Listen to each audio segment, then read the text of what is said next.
Welcome back, boys and girls. And today we're going to talk about how to practice shooting for the hunting situation. But first, we have to decide whether you're going to go with open sight or you're going to go with the scope.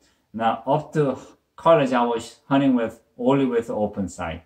And it's great because you could get on the deer really quick and find it. And the follow shot is great. You could go bang, bang, bang. Now, only problem is beyond 50 yards, that front sight dot gets pretty big on the side of the deer. So it's kind of hard to tell exactly where you place the shot. That's where the scope comes in handy. And also, as I'm getting older, I have really hard time seeing the rear sight. So all my rifles have a scope on now. But when I'm hunting with a scope, I like to have it in the power of 5 to 6 or even down to 3, because if you have it on the maximum magnification, it's really hard to find it sometimes. And then as you fire it, it's really hard to do a follow-up shot because with that recoil, you might have to go back and find it again. So you can practice shooting at 100 yards with like maximum power, but when you're hunting, it's better to have it in the lower power. Many rifles do not come with open sight, especially in the bolt action or Browning BAR. But in most lever action and some of the semi will have the open sights. Now, I like to keep my open sights. I like to set it up where I have open sight underneath. It's a see-through. And then I have a scope on top. Now, I use this in the evening hunt where I'm walking in and I might actually bust the deer and I need to get on it really quick. So even with my aging eye at 25 yards, I have no problem hitting bullseyes with open sights. So that's what I do. I want to show you how I could shoot on the bench, open sight at 25 yards. I'm going to just take 2 shots.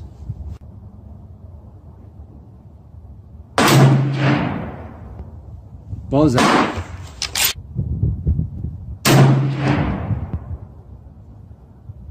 Oh, 2 shot in the bullseye at 25 yards. That's what I'm talking about. 2 shot bullseye. Now let's talk about different types of scopes and the cost. One on the top is made by Vortex and is a Viper PST, power from 3 to 15. And that's the most expensive scope that I have. And that retails for about $1,000. And then we have Leupold, power from 3 to 9. And in my opinion, you don't need really more than power 9 for most of the hunt. And that costs about $20, $50 on sale. And then we have Boris down here. It's a full field E1. And I just got that for my birthday from my kids. And there's power from 4.5 to 14. So that's actually pretty sweet. That actually retails for about $350, but you could find it under $200. And then we have Nikon Buckmaster BDC scope. That's from power 4 to 12. And then we have another Vortex scope of Crossfire 2. That's also power 4 to 12. Now, in my opinion, if you're going to spend more than $1,000 on the scope, it really doesn't matter which scope you get as long as you get a major brand. You should be fine. But if you want to spend less than $300, somewhere between $200 to $300, my best bet is Leupold or Boris. But honestly, I think the Boris actually has a better price. And I've never had to re-zero my Boris scope yet. So I really trust Boris. And then same with Leupold. But again, I think Boris scope has a better clarity and finer crosshair. So I like that. Now with the Nikon scope, they're decent scope, but one thing that I noticed is that I had to re-zero a couple of times. And sometimes when you change the power, point of impact changes with it. So that I do not like. And as for the Vortex Crossfire 2, it's a decent scope. And only issue is that it's not so clear as other scopes. So if you're gonna spend some money on your scope, I say go with Boris or Leupold. As you fire your rifle, your barrel is gonna get hot, and the metal expands and your point of impact change. So in the military, I heard that they would actually set their rifle in when the barrel is hot. So in the combat situation, you could shoot with a hot barrel. But in the hunting situation, it's a completely different. It's the cold morning, first shot, that's what's gonna count. So you wanna make sure you set your rifle in a cold barrel and after it's cleaned. If you're shooting a heavy bullet, you might have more consistent shooting of the cold bore barrel. But if you're going to be hunting beyond 300 yards, you really want to get there a day early and hit the range and squeeze off a couple of rounds. Make sure the barrel doesn't have excessive fluid inside and reset it in, just like I did in Montana. And I did a great job after 580 yards. There are many different types of scope reticles, but now let's just talk about the single crosshair. And all of this rifle has one crosshair. The scope has one crosshair in the center. Now, if you're shooting under 250 yards, this is all you need. And you just have to sight your rifle about 1 inch to 1.5 inches high at 100 yards. Then from 25 yards to 250 yards, you don't have to make any kind of adjustment. Just put the crosshair where you want it and pull the trigger, and you shouldn't have any problem getting the job done. Now, one in the bottom is 358 Winchester, in the middle 308, and on the top is 338 Federal. I have all of them with a loophole, power from 3 to 9, and that's all you really need. For my long range rifles, I have different types of scopes that has more than one crosshair in the middle, and that also includes mil dot as well. And they all have different systems, but you actually have to go out to the range and shoot them and make sure it's shooting where it's supposed to hit, and you know exactly where to put your crosshair when the time comes. You could also use the terrace on the top of the scope to do your elevation. This is great for target shooting, but as for the hunting, I wouldn't recommend it, especially for the beginners, because hunting situation gets very hectic and you really don't have that much time. So you really should just go with your crosshairs. And let me see if I could get this focused. And if you look at it, inside there's a different notches. Now I know exactly what every notch represents up to 600 yards. So if I measure the distance and I just put it on the notch that I want and pull the trigger. Now when you're shooting a mil dot, you really don't have time to do all the calculations. So you have to stick with one ammunition and you have to pre-calculate everything. So from 250 yards to 600 yards, I know exactly which dot I need to put. And then I coated this so it be waterproof, and then I just leave it right in there and then carry it with my rifle. Now there are two types of scopes. First one is first focal plane, and then we have second focal plane. Let's see what they are. This is first focal plane scope, and if you look at it very carefully, there are multiple notches on the crosshair. Every notch represents different distance. And what's great about this is that if you change the power of the scope, you could see the crosshair shrinking in size or increasing in size. So it doesn't matter which power you have your scope on, every notch represents the same distance. So you should be right on it. And this first focal plane scope tends to be a little bit more expensive, or maybe more than a little. Now this is second focal plane scope, and this is more common one.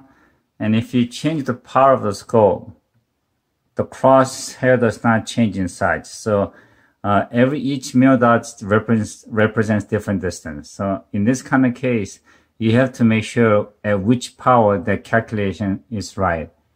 And luckily on this scope, if you look at it, it will tell you up here at power 12, you see the MIL meaning mil dot. So at power 12, the calculation is on. Now at different power, it's gonna shoot differently. So you have to make sure which power you should be on. Now most scopes that does not indicate which power is usually at the maximum magnification. As for the scope tube size, there are two sizes. One is in 30 millimeter and one is in 1 inch thick. Now 30 millimeter is obviously thicker, and so it's heavier and more bulkier. But the advantage of it is that you have wider view, and you also have to mount a little bit. It's gonna be mounted a little bit higher than 1 inch tube. So if you're gonna be shooting in a higher magnification, especially in long range beyond 500 yards, I would say go with 30 millimeter tube. Now, if you know something that's lighter and that sits a little bit lower, and you're shooting under 300 yards, I say 1 inch tube should be fine. Now, some scopes come with the parallax adjustment and some don't. Now, if you're gonna be shooting beyond 500 yards, you really should get one with it. What this does is that you could have a sharp image. Let's see, if you're shooting at 25 yards, you dial down to 25, and then you will automatically give you the sharp image. And if you see something come out at 500 yards, you could just dial right up to 500 yards, and then again, you're gonna have a sharp image. Same thing with one in the front. This adjustment is in the front. This is more older style. It's set at 100 right now, but you could go up to 200, 300, or whatever you need, or down to infinity. Now, the ones that doesn't have it, like Leupold here, the ones with it tends to be more pricey. But if you're hunting within 300 yards, you don't really need to mess with focusing the image.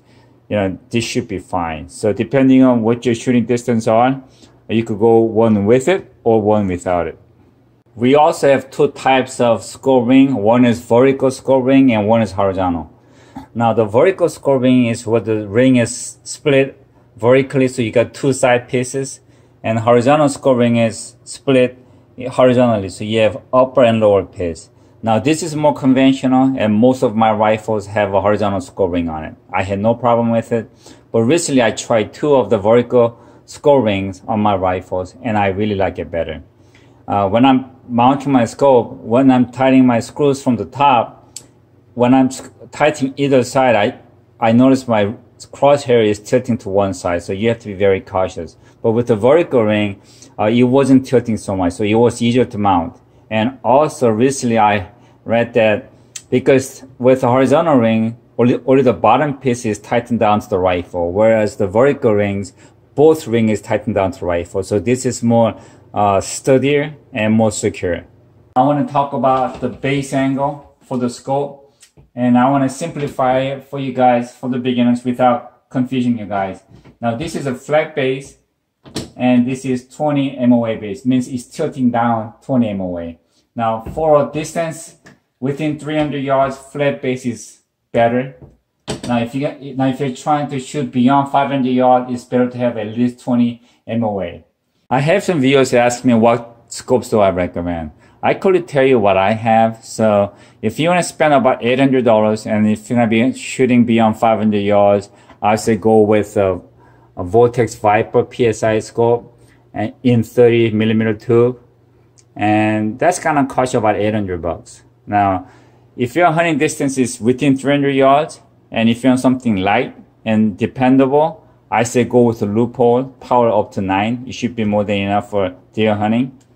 And let's say you want to shoot something beyond 500 yards, but you don't want to spend $800 or $300, but something is really dependable.